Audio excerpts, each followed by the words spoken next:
ప్రకాశం జిల్లా దొనకొండ మండలంలో 10వ తరగతి పబ్లిక్ పరీక్షలు సోమవారం అధికారుల పర్యవేక్షణలో ప్రారంభమయ్యాయి. మొదటి రోజు నిర్వహించిన తెలుగు పరీక్ష ప్రశాంతంగా ముగిసినట్లు పరీక్షల నిర్వాహకులు తెలిపారు. దొనకొండ మండలంలోని పరీక్షా కేంద్రాల్లో ఏ సెంటర్లో 186 మంది, బి సెంటర్లో 85 మంది, సి సెంటర్లో 173 మంది విద్యార్థులు పరీక్షలకు హాజరైనట్లు అధికారులు వెల్లడించారు. పరీక్షలు సజావుగా జరిగేలా ప్రతి కేంద్రంలో పోలీసుల పటిష్ట బందోబస్తు ఏర్పాటు చేశారు. విద్యార్థులకు ఎలాంటి ఇబ్బందులు తలెత్తకుండా వైద్య సదుపాయాలు, మంచినీటి సౌకర్యం, తగిన ఫ్యాన్లు, సీసీ కెమెరాల పర్యవేక్షణతో అన్ని ఏర్పాట్లు చేసినట్లు తెలిపారు. ఈ సందర్భంగా చీఫ్ ఇన్విజిలేటర్ అధికారి శ్యామ్ మాట్లాడుతూ మొదటి రోజు పరీక్షలో ఎలాంటి అవాంఛనీయ ఘటనలు లేకుండా ప్రశాంతంగా ముగిసినట్లు మీడియాకు తెలిపారు.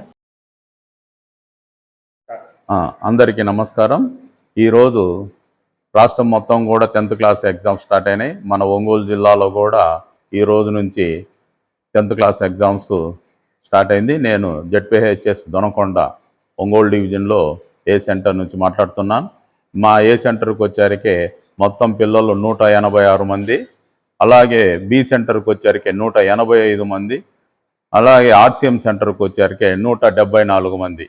ఈ విధంగా పిల్లలు మొత్తము హాజరయ్యారు. మా దగ్గర అయితే ఆబ్సెంటీస్ ఏమి లేరు. అన్ని కట్టుదిట్టమైన ఏర్పాట్లు అందరూ పోలీస్ డిపార్ట్మెంట్ కానీ, రెవెన్యూ డిపార్ట్మెంట్ కానీ, ఎంఈఓ గారు ఎడ్యుకేషన్ డిపార్ట్మెంట్ కానీ ప్రతి ఒక్కరూ కూడా సహకరించి పిల్లలందరినీ చెక్ చేసి ప్రశాంత వాతావరణంలో ఎక్కడ పిల్లలకి ఇబ్బంది లేకుండా అన్ని సదుపాయాలు కలిగించాం. వాటర్ కానీ, హెల్త్ వాళ్ళు కానీ వైద్య సదుపాయం కూడా కల్పించాం. పిల్లలకు ఎలాంటి ఇబ్బంది లేకుండా ఈ 7 రోజులు మంచి వాతావరణంలో మేము ఈ పరీక్షలు నిర్వహిస్తాం.